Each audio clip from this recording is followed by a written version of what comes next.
blogs at davidswanson.org and warisacrime.org. He hosts Talk World Radio. He is a Nobel Peace Prize nominee.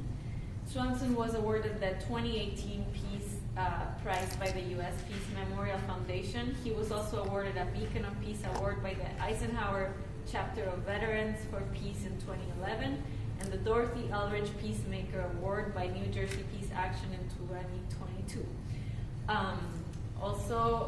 Thank you so much to CAPA, Chicago Area Peace Action, because it's definitely been a partnership to have this event today. And then I'll just read a little bit about the blue scarf. So the border-free blue scarf represents our collective wish as human family to live without wars, to share our resources, and take care of our free earth under the same blue sky. Looking towards a world free of borders, we hope for people and friends to work together around climate change, socioeconomic inequalities, militarism with its wars, and other global challenges facing humanity today. And wear the border-free blue scarves while organizing shared solidarity actions. And it was started in Afghanistan.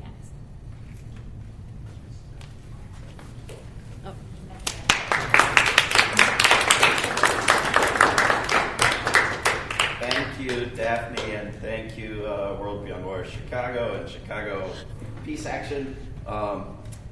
If you want the blue scarves and info about them, go to WorldBeyondWar.org/blue, and we will mail them to you. Thank you all for being here.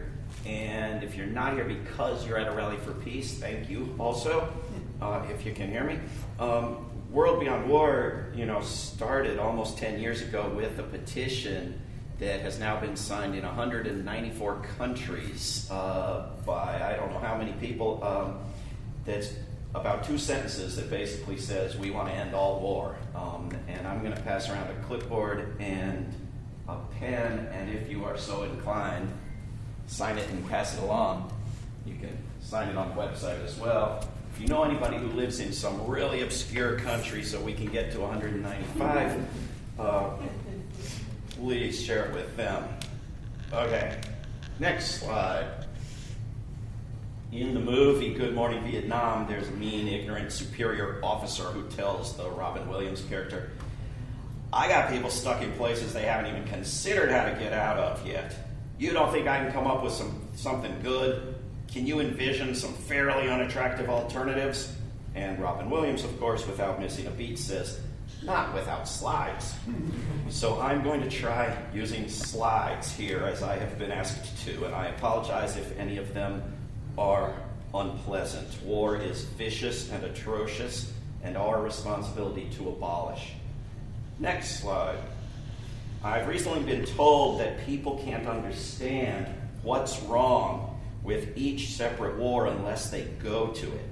I recently watched an otherwise great interview of someone from the U.S. who said he didn't understand Israeli apartheid until he went there. Not long ago, I read a New York Times columnist practically bragging that he had denied climate change until somebody flew him to a glacier. This year, a Russian columnist suggested using just one little nuclear weapon to teach people what it is so they wouldn't use any. So, in the hope that we don't actually have to fly every person to every spot on Earth, thereby achieving total death through jet fuel, or drop any bombs on ourselves as teaching aids, I'm going to ask that you all try to make do with just the slides. And I secretly suspect that you wouldn't even need slides if you didn't have televisions and newspapers to try to overcome. I see polling that young people consume less media and that young people are smarter. For example, in opposing at least certain wars. So my hope is always to point people toward how to get information and understanding that is better than nothing. But even just nothing for the average old person like me can be a big step up. Next slide. The peace movement of the 1920s in the US and Europe was larger, stronger, and more mainstream than ever before or since.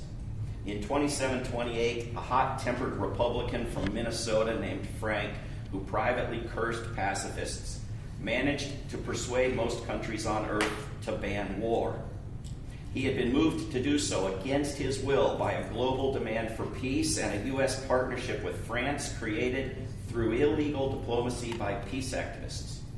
The driving force in achieving this historic breakthrough was a remarkably unified, strategic, and relentless U.S. peace movement with its strongest support in the Midwest, its strongest leaders, professors, lawyers, and university presidents, its voices in D.C., those of Republican senators from Idaho and Kansas, its views welcomed and promoted by newspapers, churches, women's groups all over the country, and its determination unaltered by a decade of defeats and divisions. The movement depended in large part on the new political power of female voters. The effort might have failed had Charles Lindbergh not flown an airplane across an ocean, or Henry Cabot Lodge not died, or had other efforts toward peace and disarmament not been dismal failures. But public pressure made this step or something like it almost inevitable, and when it succeeded, although the outlawing of war has never yet been fully implemented in accordance with the plans of its visionaries, much of the world believed war had been made illegal. Frank Kellogg got his name on the Kellogg-Briand Pact and a Nobel Peace Prize, and his remains in the National Cathedral in Washington and a major street in St. Paul, Minnesota, named for him. A street on which I can testify you cannot find a single person who doesn't guess it's named for a cereal company. Next slide. Oh, maybe I don't even have to say next slide. Daphne's got it. Wars were in fact halted and prevented, and when nonetheless wars continued and a second world war engulfed the globe, that catastrophe was followed by the trials of men accused of the brand new crime of making war, as well as by global adoption of the UN Charter, a document owing much to its pre-war predecessor, while still falling short of the ideals of what in the 1920s was called the outlawry movement. In fact, the Kellogg-Briand Pact had banned all war. The UN Charter legalized any war, labeled defensive or authorized by the UN, making few, if any, wars legal, but making everybody think that wars were probably legal. Prior to Kellogg-Briand, war was legal. All wars, all sides of all wars, atrocities committed during wars, the conquest of territory, burning and looting and pillaging, the seizing of nations as colonies, all legal. The motivation for colonies to try to free themselves was weak because they were likely to be seized by some other nation if they broke free from their current oppressor.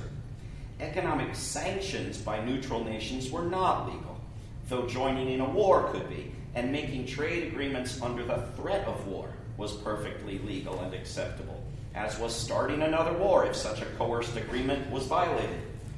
The year 1928 became a dividing line for determining which conquests were legal and which not. War became a crime, while economic sanctions became law enforcement. Conquest of territory dropped off by something like 99%. Next slide. Frank Kellogg was dragged kicking and screaming to the strangest dream, to the agreement to put an end to war in a mighty room filled with men, where the papers they were signing said they'd never fight again. He was dragged there by a wide and varied and international peace movement made up of dozens of diverse organizations and coalitions, a movement so divided that it negotiated compromises within itself. The idea that ended up achieving a ban on war came from the ubiquitous American Committee for the Outlawry of War, which was actually a front for a single person and largely funded out of his pocket. The American Committee for the Outlawry of War was the creation of Salmon Oliver Levinson. Its agenda originally attracted those advocates of peace who opposed U.S. entry into the League of Nations and international alliances. But its agenda of outlawing war eventually attracted the support of the entire peace movement when the Kellogg-Briand Pact became the unifying focus that had been missing. William James's influence could be seen in Levinson's thinking. Levinson collaborated closely with the philosopher John Dewey, whom James had greatly influenced. as well as with Charles Clayton Morrison, the editor of the Christian Century, and with Senator William Borah of Idaho, who would become chair of the Committee on Foreign Relations just when he was needed. Dewey had supported World War I and had been criticized for it by Randolph Bourne and by Jane Addams, among others. Addams would also work with Levinson on outlawry. They were both based in Chicago.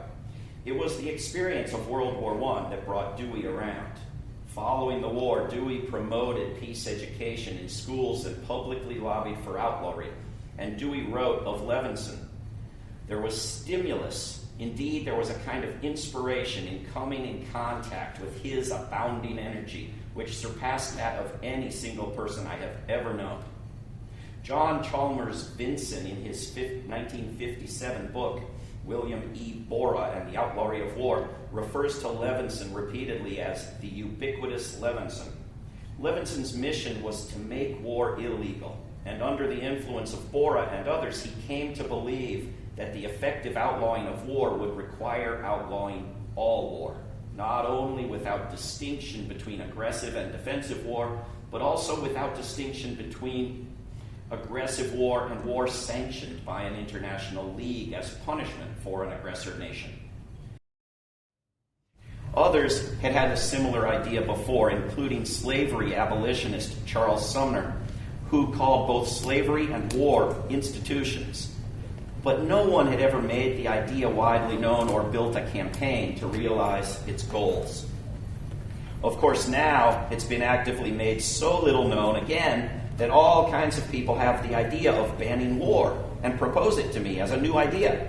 And when I tell them that it's been banned and we have the much easier task of demanding compliance with the existing ban, rather than having to create one from scratch and get war-obsessed governments to join it, they lose some of their interest.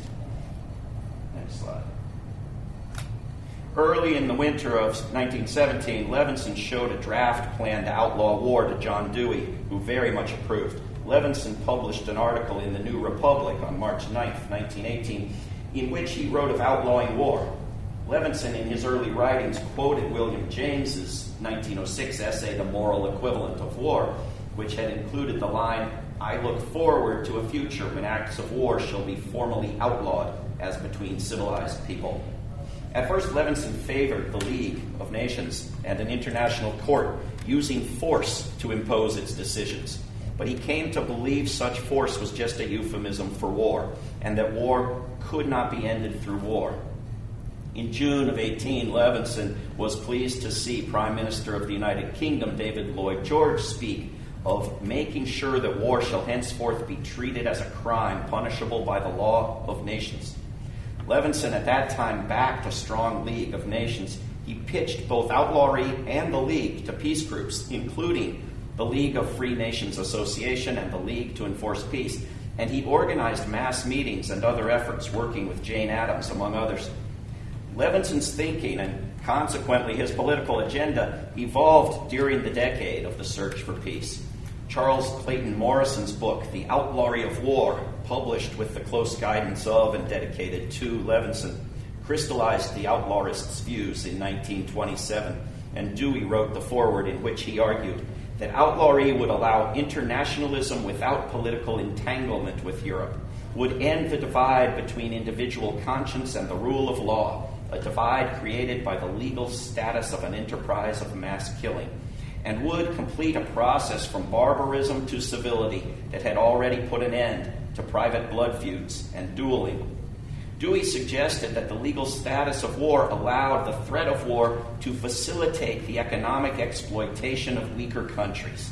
Dewey, who was early to recognize the impact on world affairs of the combination of the checkbook and the cruise missile, the title of a 2004 book by Arundhati Roy, envisioned a truly new world that would be produced by banning war and eliminating the threat of war. I don't know why Jane Addams' name was crossed through there. It wasn't like that when I made it.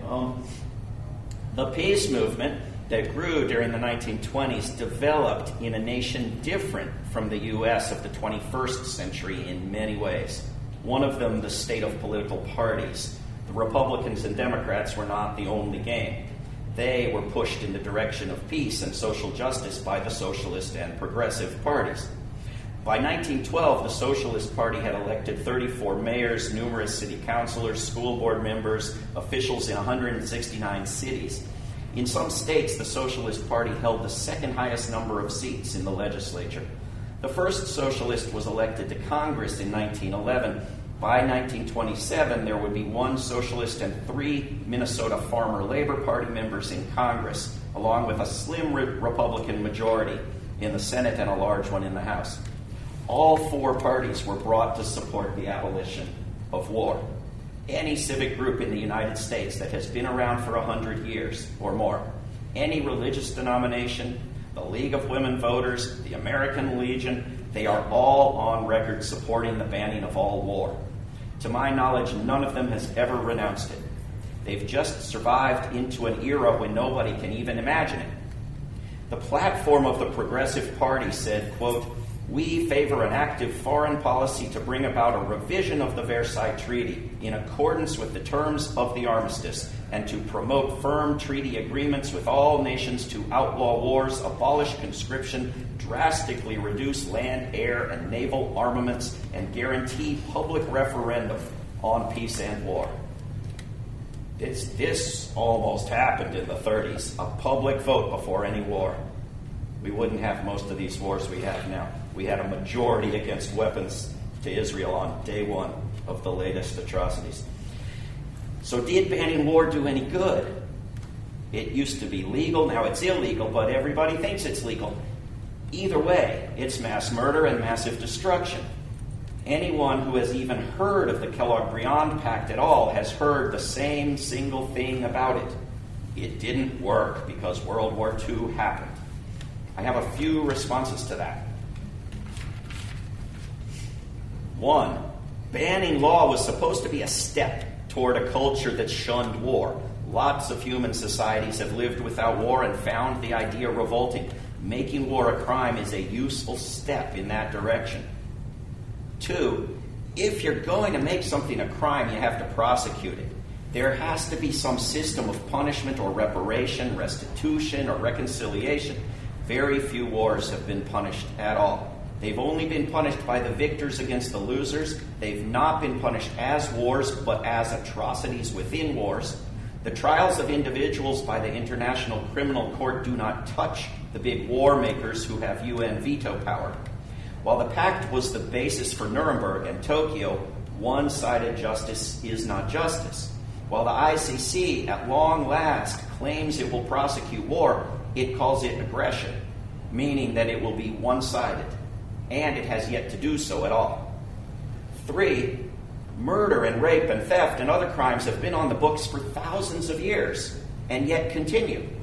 And virtually nobody declares the laws against them to have not worked, and therefore the answer to be tossing out those laws and going on murder, rape, and theft sprees.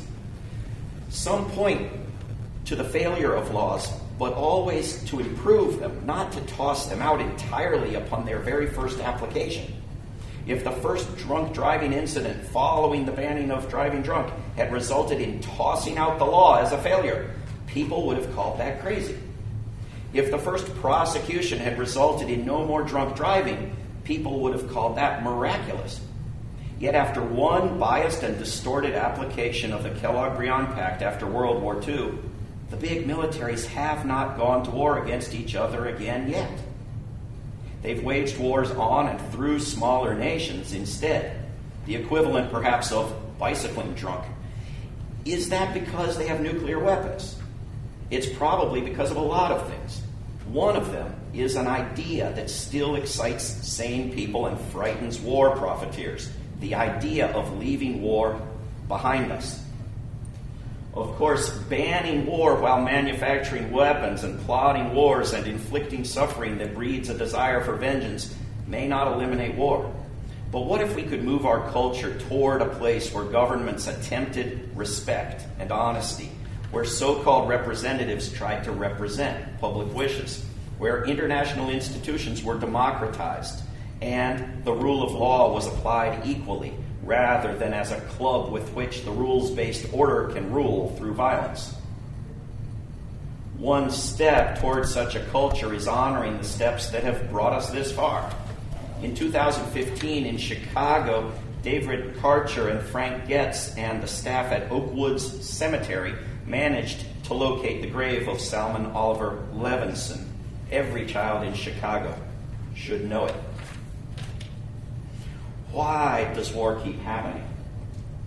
It's been normalized through the biggest and longest propaganda campaign ever run. People believe absurdly that war can bring peace, that war can bring justice, that war can prevent something worse than war, that war is inevitable, so you might as well win it, that investing in war, like only this 4% of humanity does, is simply the unavoidable behavior of all humans, that the other 96% of humanity is even worse and incapable of rational thought, thus able to understand only war, that wars can be won, that wars can be fought properly and cleanly and humanely, that war is a public service that good global citizens should provide to the greatest extent that they can afford, even if it means starving their own people, and that we should always spend a good deal of time slowly discovering that each new war is unjust and fraudulent, but be prepared to fall for some wars and not others, depending on the type and the details.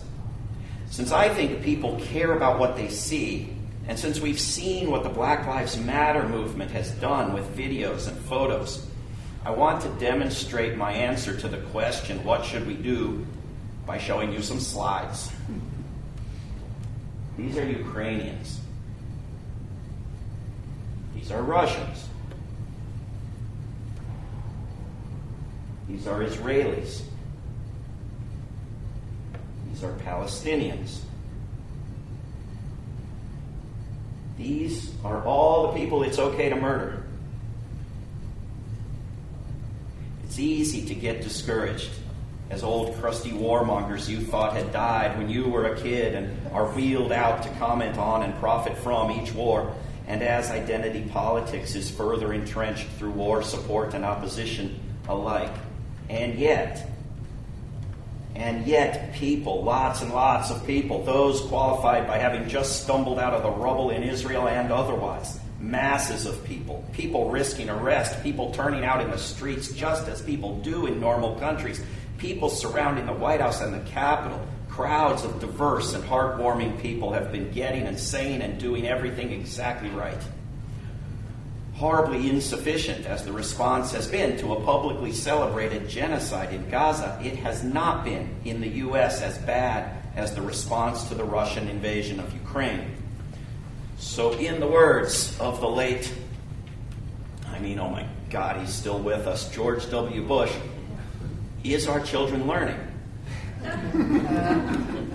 Maybe. The question I want to answer is whether anyone is following the logic of opposing both sides to where it leads.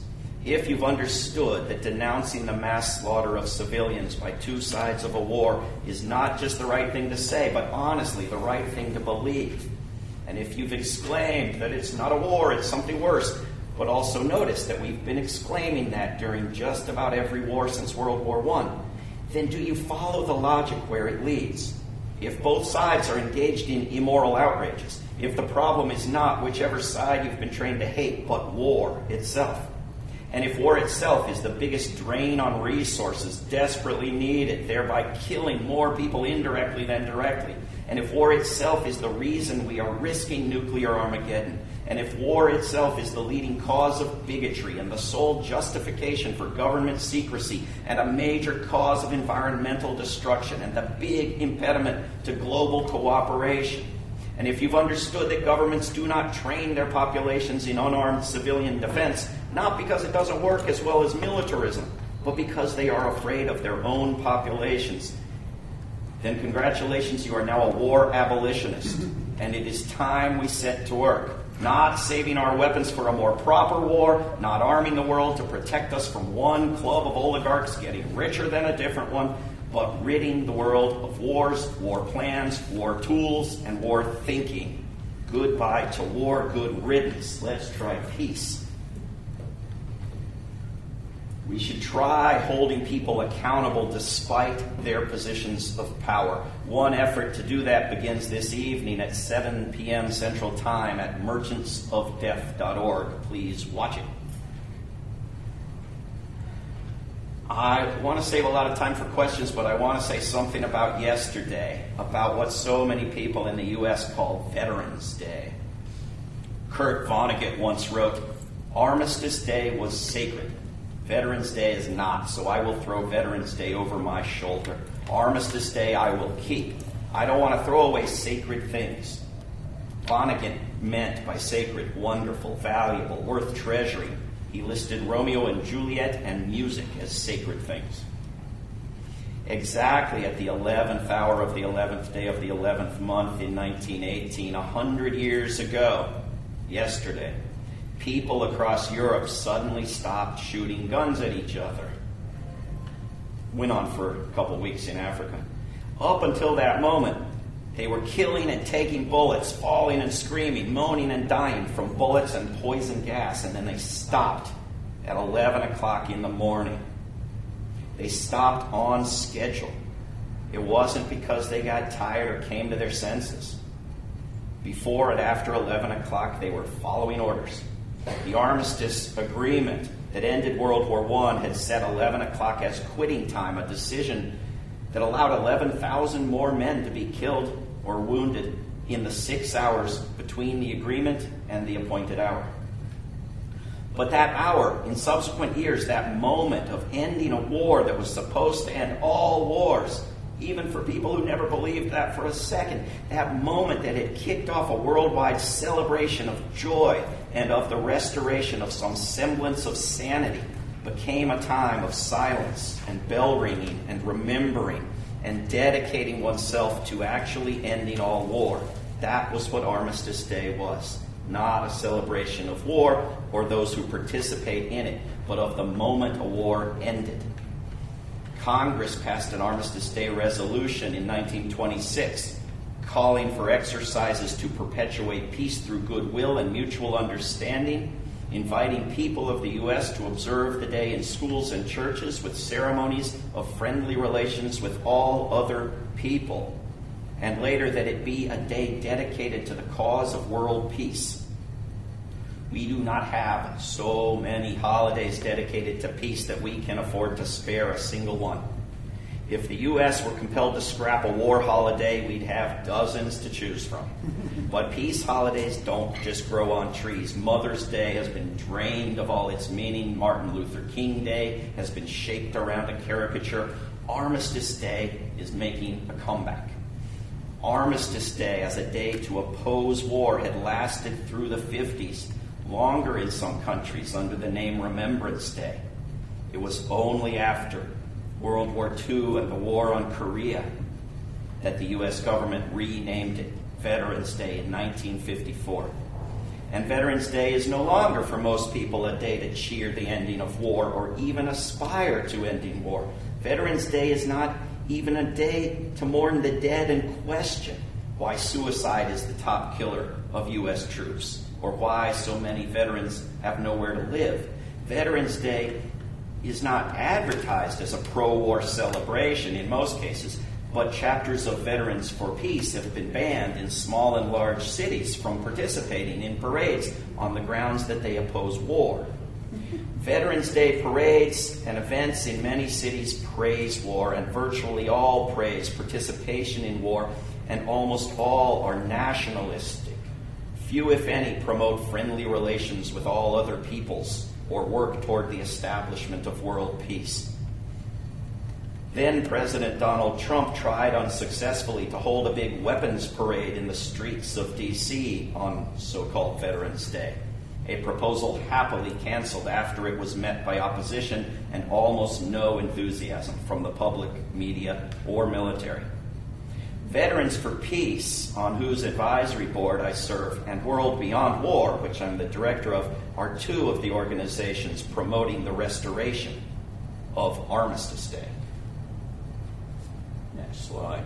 In a culture in which presidents and television networks lack the subtlety of a show and tell event in a preschool, it is perhaps worth pointing out that rejecting a day of celebrating veterans is not the same thing as creating a day for hating veterans. It is, in fact, as proposed here, a means of restoring a day for celebrating peace. Friends of mine in Veterans for Peace have argued for decades that the best way to serve veterans would be to cease creating more of them. That cause of ceasing to create more veterans is impeded by the propaganda of troopism, by the contention that one can and must support the troops, which usually means support the wars, but which can conveniently mean nothing at all when any objection is raised to its usual meaning. What's needed, of course, is to respect and love everyone, troops or otherwise, but to cease describing participation in mass killing, which endangers us, impoverishes us, destroys our natural environment, erodes our liberties, promotes xenophobia and racism and bigotry, risks nuclear holocaust, and weakens the rule of law as some kind of service. Participation in war should be mourned or regretted, but not appreciated. The largest number of those who, quote, give their lives for their country today in the United States do so through suicide. The Veterans Administration has said for decades that the single biggest predictor of suicide is combat guilt. You won't see that advertised in many Veterans Day parades, but it is something understood by the growing movement to abolish the institution of war. World War I, the Great War, which I take to have been great in approximately the Make America Great Again sense, was the last war in which some of the ways people still talk and think about war were actually true. The killing took place largely on battlefields. The dead outnumbered the wounded. The military casualties outnumbered the civilians. The two sides were not, for the most part, armed by the very same weapons companies. War was legal. And lots of really smart people believed the war lies sincerely and then changed their minds. All of that is gone with the wind, whether we care to admit it or not.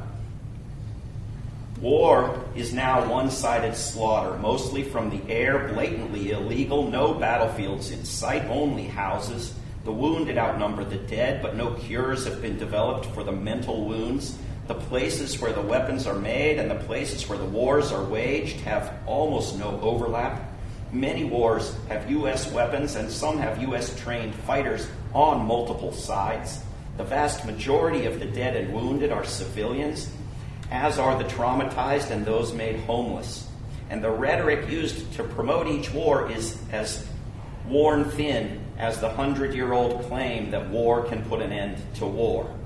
Peace can put an end to war, but only if we value and celebrate it. On December 2nd, 1920, Al Jolson wrote a letter to President-elect Warren Harding that read, "Take away the gun from every mother's son. We're taught by God above to forgive, forget, and love. The weary world is waiting for peace forevermore, so take away the gun from every mother's son and put an end to war." Thank you.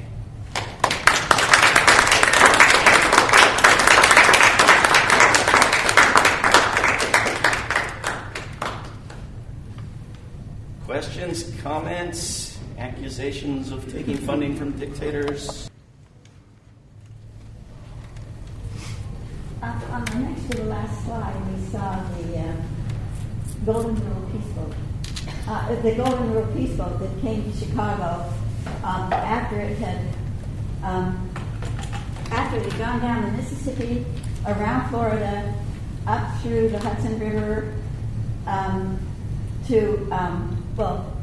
it went through Lake Ontario and then down through Lake Michigan, across Erie, of course, and through Ontario and down Lake Michigan, and ended up in Chicago as the final stop before they put it on land and sent it back to Eureka, California. Because they've sailed this ship into so many cities and managed to get serious media coverage, long newspaper articles, television stories, reporting, a few seconds about the history of the boat and the rest about the current demands for peace and to end war. It's been quite an impressive job by Veterans for Peace and by Jerry and Helen and others. And Jerry, by the way, is now in Egypt trying to get to Gaza, which is also a very useful project. Didn't bring the boat, of course. Yeah. I'm wondering if you could speak a little bit about two wars currently going on, Ukraine and Russia, and in Gaza, and people who feel, well, this is good versus evil, and we must defeat evil. And people who study war abolition know that there are alternatives, but how can we reach people who have that visceral claim that this is good versus evil, and all of good is at risk if we don't defeat evil in this by using war? I mean, we may have to abolish cartoons and movies, but someone who you describe as having a visceral feeling rather than a carefully thought through opinion needs to be at least brought to carefully think things through, which means taking the time to sit with them and share with them how much of what they think you understand and share, but where you think they're off track. This evening on the campus of the University of Wisconsin in Madison, we're going to have a debate on, in particular, Ukraine. Myself and a professor who thinks, the more weapons, the better. And I think we need a lot more of that. Decades ago, you could see civil debates on U.S. television. Now it's all name-calling. And I think we have to get back the idea that it's okay, and not just okay, but enjoyable and educational for ourselves and our opponents, if we call them that, to engage in discussions on things we don't agree on. Obviously, we have to get through the nonsense that a government is a population. If the rest of the world didn't have the wisdom to know that the U.S. government is different from the U.S. population, can you imagine how hated we would all have been for so many years? And we have to recognize that war is evil versus evil. It's not good versus evil. And I think the war in Gaza, to some extent, is a real opportunity. I mean, I haven't lived before through a war where any sizable number of people said that both sides were wrong. It's almost unheard of. You couldn't say that about Iraq or Afghanistan or any wars in recent decades, certainly not Ukraine. I mean, either Ukraine is saintly and Putin is Hitler, or vice versa, right? But never both sides are doing wrong. And we have to get people to come to understand that negotiating compromise is not treasonous, it's not sinful, it's not evil, it's not catastrophic, it's not the equivalent of lying down and taking it. It's being adults, right? I mean, if we ran preschools like the State Department, when two little kids quarreled, we'd be giving one of them a baseball bat so he could hit harder and encourage them, getting all the kids to gang up on the one kid, right? And can you imagine what kind of a society we have? But that's what we expect of presidents and Congress members, and they demand of us. And it's ridiculous. We have to be able to negotiate compromise. And when you have the commander-in-chief of the Ukrainian military saying it's World War I, it's a stalemate, nothing's going to happen, and the president of Ukraine saying, not you're mistaken, not, oh, look at this information, but this guy has a responsibility to shut up.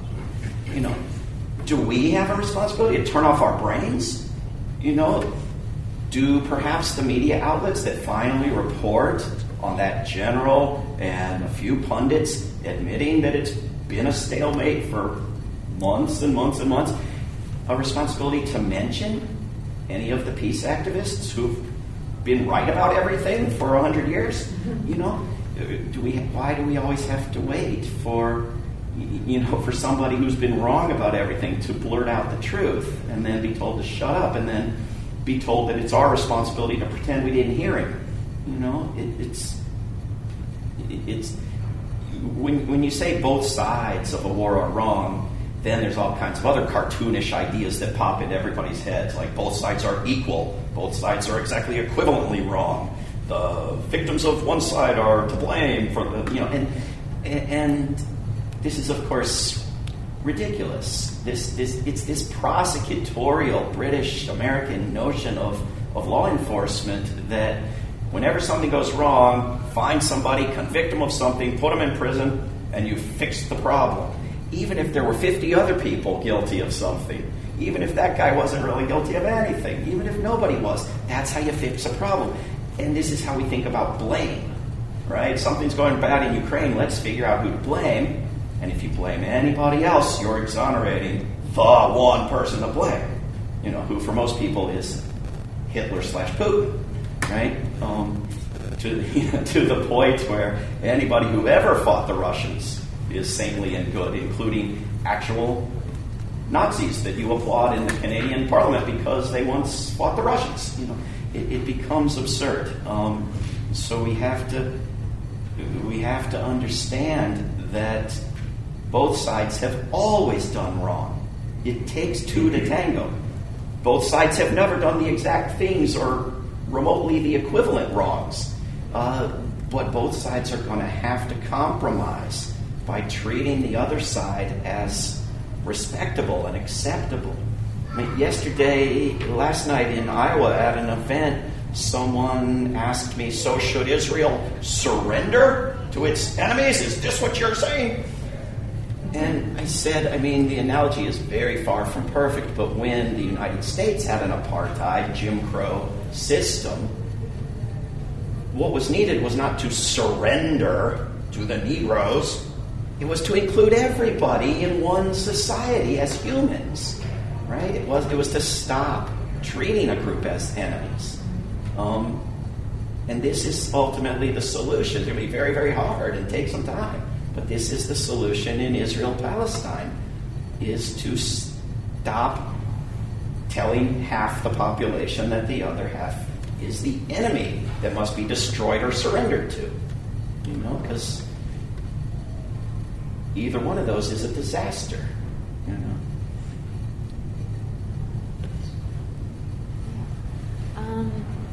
So I just want to make sure that I thank everybody for being here. I'm not closing it, but I feel like this presentation is a calling, an invitation to respond, to feel differently about history, to find a certain narrative, even in American history, in history in Chicago, where we can, pick back up and imagine a culture of peace. And so I'm wondering how, if anyone feels like just responding or saying, something that called your attention, something that felt different from what you've heard, or especially for the veterans here, what noise or excitement does this veterans versus armistice, or maybe not versus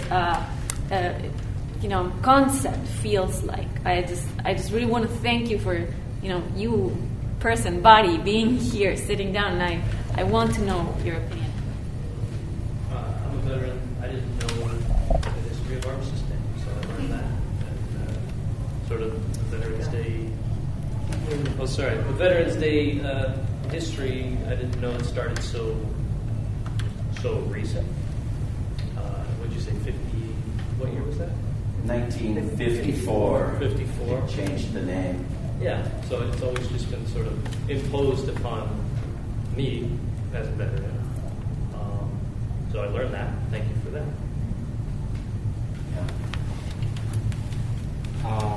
I've been a veteran since 2005, so the whole time it's been, propaganda.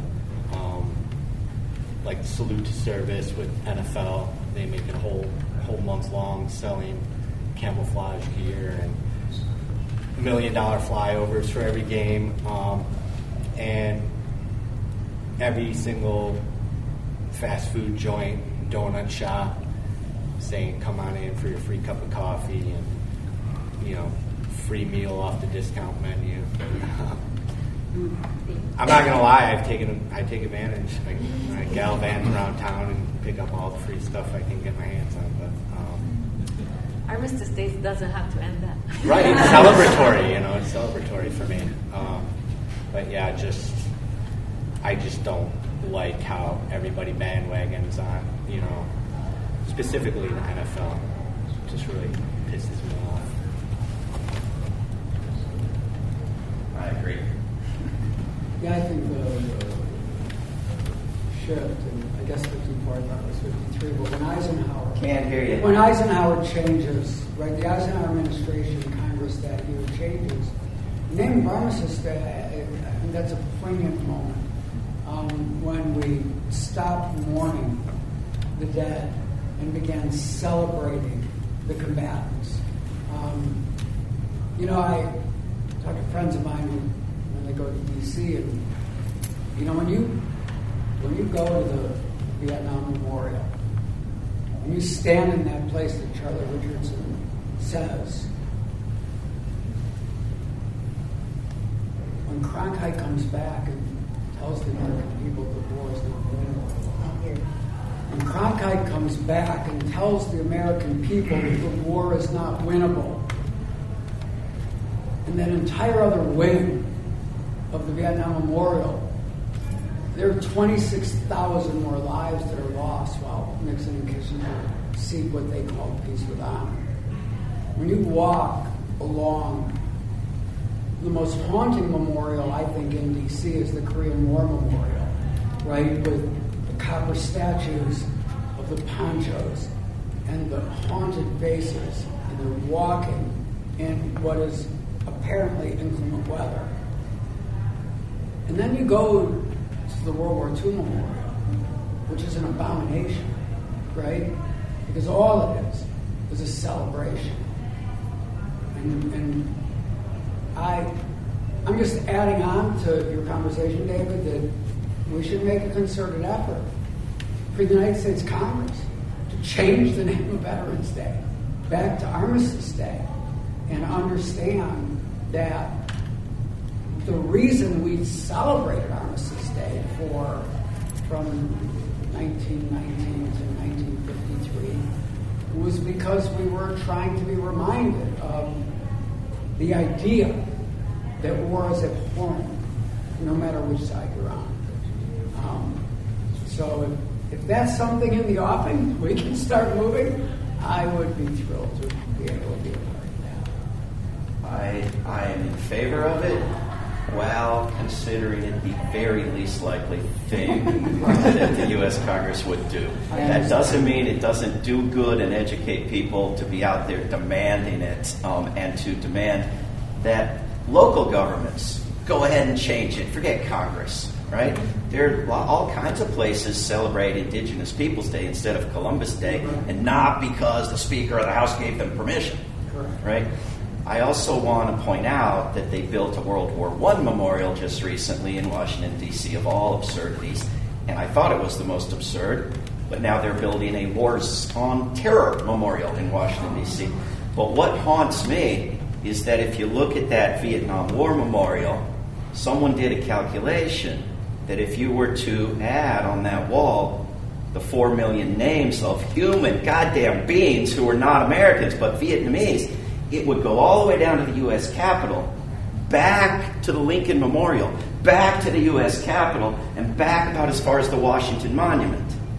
And that should haunt people who have, we hope, evolved and progressed and enlightened enough to think that human beings matter, not just one particular flavor of human beings, and who think we ought to know, as Germans who feel, oh, I'm absolutely mad, you can't say one word against the Israeli government, but they know the crimes of Germany.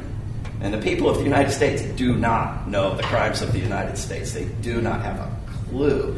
And, if we think it would be a good idea to have memorials to war dead, not just participants on one side of a war, then we should really be haunted by how tiny that thing is.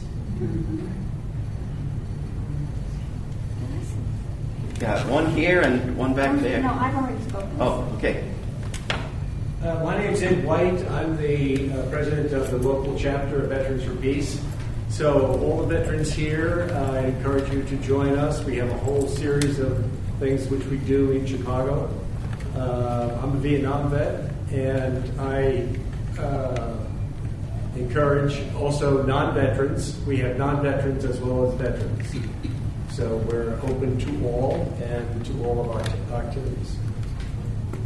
See me, and I've got cards and sign-up forms. Very good.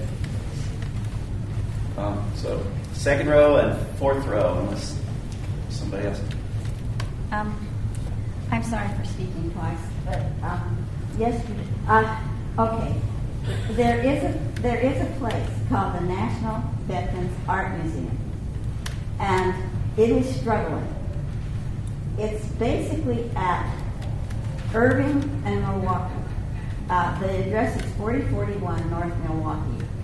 There's a wall in there of Kurt Vonnegut's artwork, and there's a room dedicated to Tim O'Brien's story, The Things They Carried.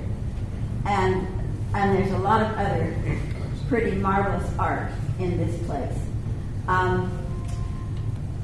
It's hard to get people to come to it. It's on the second floor at 4041 North Milwaukee, and going there is a really good way to understand. It's a small museum. 1 hour probably max, unless you really get grabbed by something and want to keep looking at it. I just want people to understand that it's there, and please go to see it and drop a little bit in the donation box, because this museum is really struggling. And it's really nice. Very good. We've had a couple of hands have been up in the fourth rows. I just communicated with some of the people here. We talked about having an event, an anti-war event, whatever, speakers, and I'm so sick of speakers and talking heads. Thank you for mentioning that. I think our next event, at least any organization that I'm involved in, is going to do it there. Yeah. I can give you all the other info. But what I was going to say before, forgive me, I can't even remember your name, but I know you so well. Okay, no, Timmy, this is a test. Jan, thank you. What I wanted to say here is, I see your books here. I don't know which one of your books it is, but at the end of it, you list, David, all of the international agreements that the United States has not joined. And in its pages and pages, there's a good thing to tell people about. I mean, they're serious ones. The defense of children. We haven't joined that. The only nation on earth that's not party to the Convention on the Rights of the Child. The leading nation at not being party to basic human rights agreements, the leading nation at sabotaging and opposing the International Criminal Court and the International Court of Justice. I mean, in 25 ways that I run through, the leading rogue, non-rules-based order nation. And it's probably a book I wrote called Curing Exceptionalism. It's not. Okay. Well, it may be in more than one book, but I want to mention if Daphne thinks it's okay that there is an event probably being planned by World Beyond War and anybody else who joins in Chicago on December 2nd, because there are events being planned all around the world on or about December 2nd, because that day the Monroe Doctrine turns 200. Raise your hand if you have any idea what the Monroe Doctrine is. You are way above average crowd. But 200 years ago, the President, Monroe, made a speech, and afterwards a bunch of politicians and pundits took a paragraph and a half and called it a doctrine. And it created this habit of elevating the worst thing a U.S. president has said during their presidency into a law above actual laws. And they've all built on the Monroe Doctrine, which deserves to be buried. In very short summary, it's the idea that in the Western Hemisphere and later expanded to the globe, the United States will wage war on anybody who gets in its way, with the pretense that it's defending democracy and human rights. And so, for example, at James Monroe's house in Virginia, on the campus of the University of Virginia, we're going to bury the Monroe Doctrine. Monroe is going to be there himself to witness it, and there are going to be events all around this hemisphere and elsewhere. So talk with Daphne or sign the sign-up sheet I sent around earlier, but there's going to be, I think, a very creative and entertaining performance rather than having to get talked at. So take part in that. You had another comment? Yeah, I wanted to comment when you mentioned the upcoming Global War on Terror Memorial in D.C. It's not, set in stone yet. They're petitioning for funding, and this company that's, I don't know who they are, but they're putting out like feelers, So there's a spot online through the government where you can say, hey, this is an awesome idea. But VFP National has kind of been coordinating this counter statements, so that already on VFP's national website, there's a compilation of some really good stuff that they've sent to the government, as well as whoever this company is behind the idea. So I can't, off the top of my head, think of the websites, but if you get home and look up that Global War on Terror Memorial, there'll be plenty of spots for you to type in your opposition to. And don't just type it in, but share it with Veterans for Peace and share it on social media and make it public. I mean, these are great efforts that turn into news stories and reach people. I mean, when a couple Memorial Days back, the U.S. Army tweeted something on Twitter, as it was then called, about Memorial Day, and there was just this flood of hundreds of thousands of responses. You ruined my boyfriend's life, and shame on you and the military. And it was just, you could never find that kind of truth, in major media. So it's good to do these things. I wanted to just add that I'm with Chicago Area Peace Action, and in addition to the World Beyond War sign up, and Veterans for Peace also has a sign-up sheet, as well as speaking with Ed. We have a sign-up sheet on the table. Chicago Area Peace Action does a lot of work on just resisting U.S. foreign policy, which is constantly creating wars everywhere and profiting off of them. So that's one wing of our work. We also work on climate, and we know that militarism and climate justice are really interrelated for various reasons, including that wherever things are being extracted and polluting the environment, the military is there, especially the U.S. military. So if anyone isn't on our mailing list and wants to be, we have that list over there. Thank you. Well, if anyone would like to talk or buy books before I drive really fast to Wisconsin, or if anybody wants to see a debate on the war in Ukraine, you can join me on the road to Wisconsin. Debbie, did you find a book that you were... No. I thought maybe it was War is Alive, but it isn't. It's down here.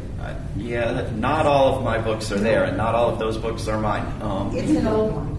An old one. Yeah, we got some great new ones. Could have been a little one called War No More that the great Kathy Kelly wrote the intro No. Okay. It's a thick one. A thick one.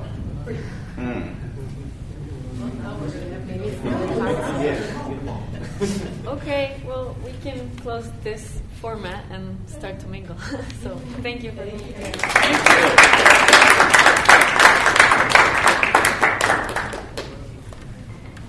Stay safe. That's right.